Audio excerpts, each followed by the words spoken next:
Welcome to Catching Up With on Down to Earth Conversations, where we hear updates from former podcast guests about things they've been up to since we talked.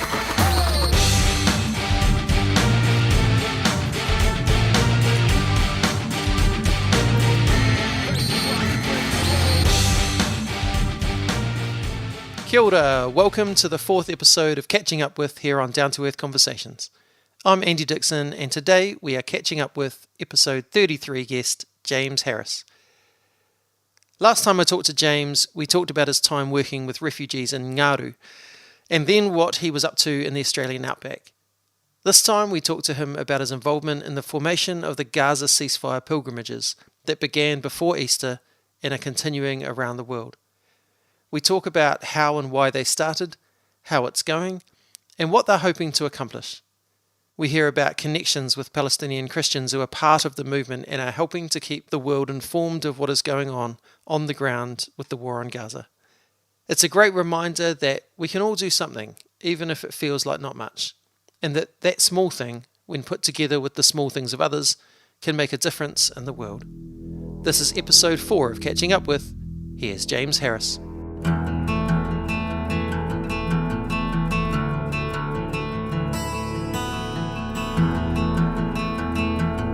James Harris, kia ora, welcome back to the podcast. Kia ora, it's so good to be back.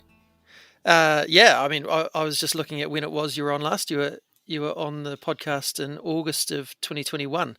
So, a few things have happened since then in life, and I'm sure in your life as well. Back then you were living in the Australian outback.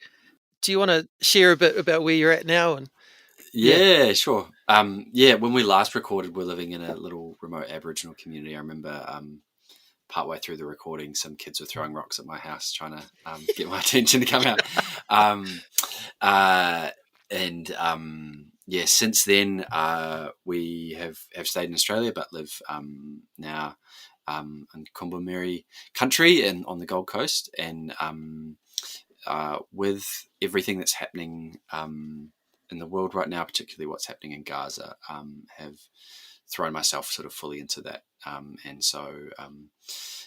Ended up unintentionally in some ways co-founding the Gaza Ceasefire Pilgrimages movement alongside Jared McKenna, Lisa Harper, Mayalise Cannon, and some others, including Susan Wahab, who's an amazing Palestinian woman. So, that's how I'm spending my time now, a lot of my time at least.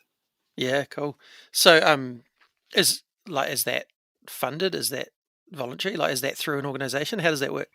Yeah, that's completely outside of my my role with my work. So completely volunteer. So it's been a funny one where we had a meeting saying should we do this thing, and we can get more into the full story, but we had a meeting saying should we do this thing, a bunch of us, and we're like let's do this thing, and it launched and really took off. So I've been thrown into leading a movement in some ways. So it's taking up a lot of time, but it's all really good stuff. Yeah. So let's talk about how it started. When you did your own kind of pilgrimage at the end of the last year. Do you want to tell people, what was it that you actually did? And then also why? What made you want to do that? Yeah, sure. I've spent a bunch of time in that region, sort of in Palestine, Israel, and have stayed really connected over the years. So I was first there in 2014. We spent 6 weeks in the West Bank, and we're studying Arabic there. So we still had a lot of friends there. Since then, I've kept up some Arabic lessons. My Arabic teacher, Shahad, is in Gaza. And in 2019, we were living in Jordan, and I had some colleagues that were, from Gaza that had managed to get out via Egypt and come visit in Jordan. So there's a bunch of people that I am personally connected to, seriously affected by the conflict. And Shahad and I have stayed in contact via WhatsApp, and she'd had to flee from Gaza City to Rafah. I was refreshing the news every half an hour, basically, for 6 weeks after October 7th. The attacks were absolutely heinous and horrific, and I think there's no, even though the the background of them was decades of occupation, dispossession, massacre, apartheid, 17, 18 years of a blockade of Gaza. There's all these things that could maybe be used to explain what happened, but they don't in any way excuse it. At the same time, the violence committed on October 7th in no way permits the violence we're now seeing committed against innocent Palestinians. So when the attacks happened, I was like, this is big. This is not going to go well for a lot of innocent Palestinians. And so I just kept refreshing the news every half an hour, which was the worst thing for my mental health. But also I was just like, I can't look away from this. I refuse to look away. And so sitting in that place of grief and helplessness and just holding, not just holding Shahad and my other friends in Gaza and the West Bank, but all the nameless people to me as well, knowing that they're just one face in amongst many million, 2.3 million people. I was like, I really want to do something. And trauma stores in the body, and I wanted to do something with my body. I wanted to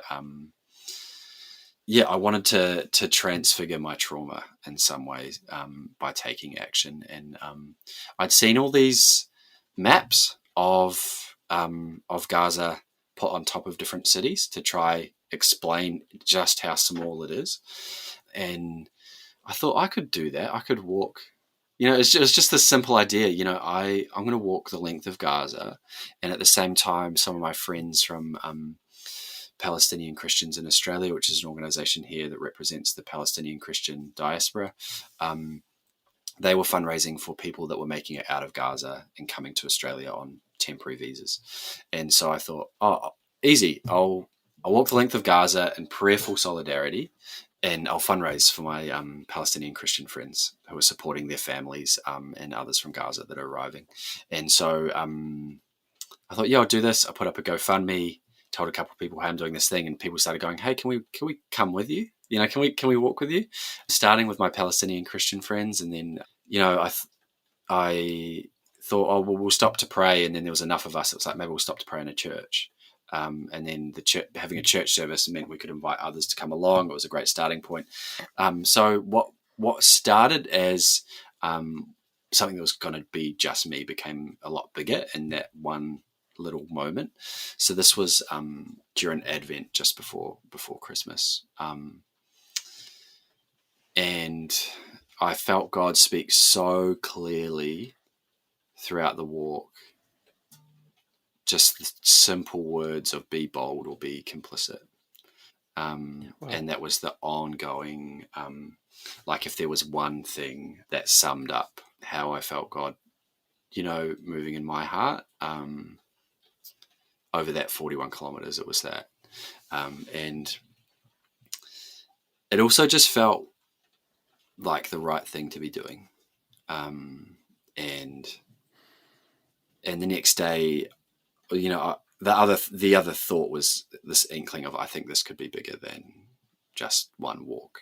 And at the same time, I spent 2 months I'm based in Australia now, but we're kind of between Australia and New Zealand. I spent 2 months in New Zealand end of last year, and was traveling around the country having these conversations with other Christians, going, how are we going to respond to this? What's going on? And I chucked a bunch of people into this group chat, and a bunch of people knew each other, but others didn't know each other. And there was about 3 or 4 cities represented, and people just kept adding their friends. And that sort of became what is now Aotearoa Christians for Peace in Palestine. I think you had Sophie on from that. And so I knew with Aotearoa Christians that we could mobilize Aotearoa really well. So I called up my friend Jared McKenna, going, I think he could mobilize Australia well, and we could do a dual thing. So my original thing to him was like, hey, I've just done this walk. It felt really powerful. I'm considering whether we try do something more. We could coordinate and maybe do Ash Wednesday together. And he goes, how about all of Lent? let me have a think and I'll come back to you. And that was just before Christmas. And the first week of January, there was 5 of us that received an email from Jared McKenna saying, hey, been thinking about this. I think we should do this thing. I've written this document about how I think it could work. Let's have a chat. And I invited some of my Palestinian Christian friends, and we jumped on this call with Lisa Sharon Harper, Maëlys Cannon, who leads Churches for Middle East Peace out of the US, Jared, Susan, myself, and some others of the Palestinian Christian community here in Australia. And we just felt God moving. It was like this tearful, beautiful. The Palestinians on the call shared their grief of their families that are being intentionally starved, bombed, displaced. And May from Churches for Middle East Peace, who had just got back recently from the Middle East and was about to go again, had said, the thought of walking itself, just putting one foot in front of the other and being faithful in that way, brought her to tears. Like, it was just this thing of like, God is just doing something here. And so then May said, I'm going back to Jerusalem tomorrow, and we're having a prayer service at the Mount of Olives where Jesus wept over Jerusalem. How about we launch it there? And this was a Tuesday, and all of us were like, heck yes, let's do it. And so it was a hustle. Esme from Aotearoa Christians, Peace in Palestine, her and I, mostly her, like brought the website together in that like 4 or 5 days before that Sunday. And so launched to the world on January 14th from the Mount of Olives, and by Palestinian Christians, with international Christians standing in solidarity. That's a really important part of it, is that there's so many people going, what do we do? And a lot of people are going, well, I don't know, so like nothing happens. But there's also that, and Sophie and I talked about this on the episode with her, of being really mindful that we aren't the people who are being targeted here, and how do we have those voices actually helping guide our responses rather than us, we know what's best. And so, like, I love that you've got those voices central to what it is that you're doing. Yeah, absolutely. And even as we're about to move into a second phase of the pilgrimages, because originally it was like, let's do this for Lent and there'll be a ceasefire by Easter. And we're looking, nowhere closer to a sustained, enduring ceasefire or an end to the occupation. And so we're like, okay, we want to go on another round. So we've started convening these global calls with Palestinian Christian leaders in Bethlehem and Jerusalem, and they're in touch with leaders in Gaza around what next, and they're really the ones that are leading that. And Palestinian Christians are a really important group of people. Many of them trace their lineage back to the early church. You say, when was your conversion moment in the family? They say, have you read Acts 2? Wow. And their very existence challenges the narrative that this is a war of Muslims versus Jews. But what this is a colonized people and nuclear superpower that is now colonizing them. So it's really important for us to walk alongside and center those voices and be led by Palestinian Christians. And I think it's also really important for the wider movement for justice in Palestine that they really acknowledge and honor the place of Palestinian Christians in that. Yeah. So just a few of the, I guess, the facts around things. First of all, you talked about walking the length of Gaza. How long or how far is that?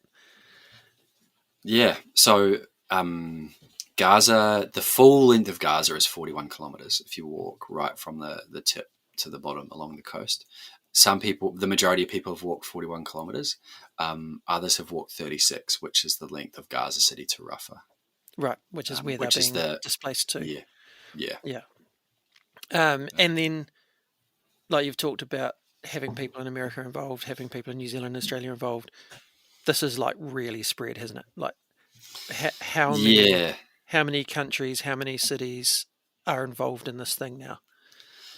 So, so there are around 170 pilgrimages either that have happened or are being planned across 20 nations, and so we're Wow. seeing what's getting into the tens of thousands across the movement. You know, Wow. walking. You know, a few weeks ago we had just on one weekend, I think there was like 25 pilgrimages, including that week there was South Africa, where in Cape Town over 1,000 people walked. There was a pilgrimage in Ecuador that had around 500 people. There's San Francisco that had around 1,000 as well. And at the same time, there's an old folks home for retired Catholic sisters, and they're walking the hallways. Wow. There's a guy that walked in Ngaru by himself, which is one of Australia's most remote Aboriginal communities and kind of croc-infested waters. There's a Kiwi in Antarctica who is doing it on a treadmill. You know, so there's these beautiful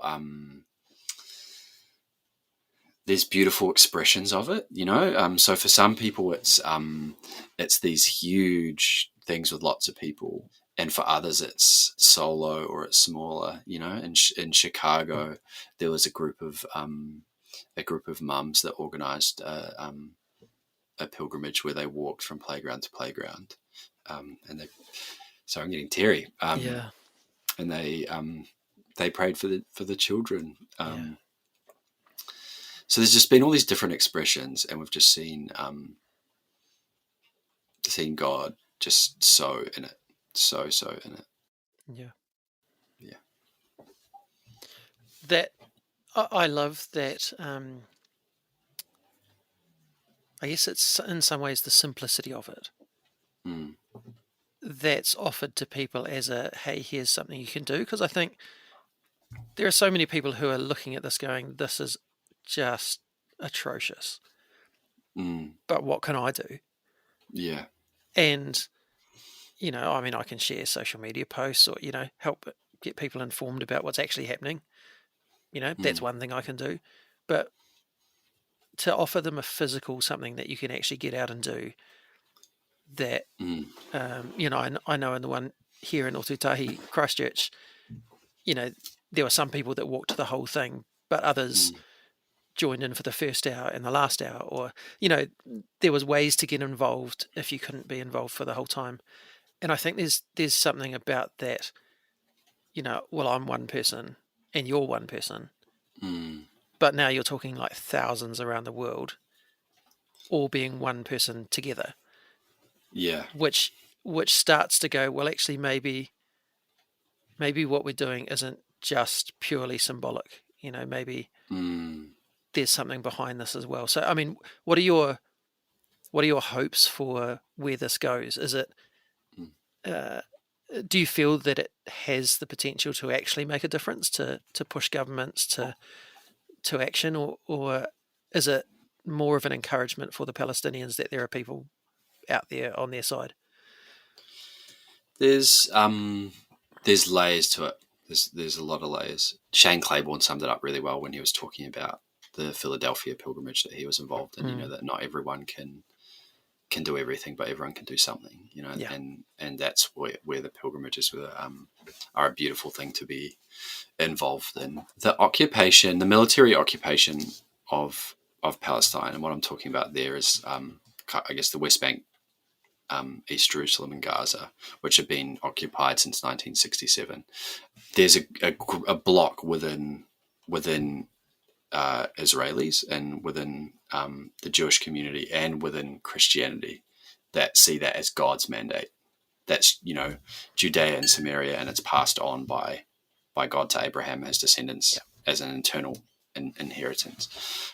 When I was in the West Bank, I had a guy that we spent a bunch of time with, and we met his neighbours because they were yelling at us. They were Israeli settlers in the West Bank, and he showed us a video that he shot of them yelling at him another time, and they said, when we entered the land the first time, God said, kill every man, woman, child, every animal, and we're going to do it again. And that's what we're talking about. Like, we're talking about an extremist view and an extremist bloc, if you will, within Israeli society and within Judaism. So I think it's important to separate out Zionism from Judaism. That it's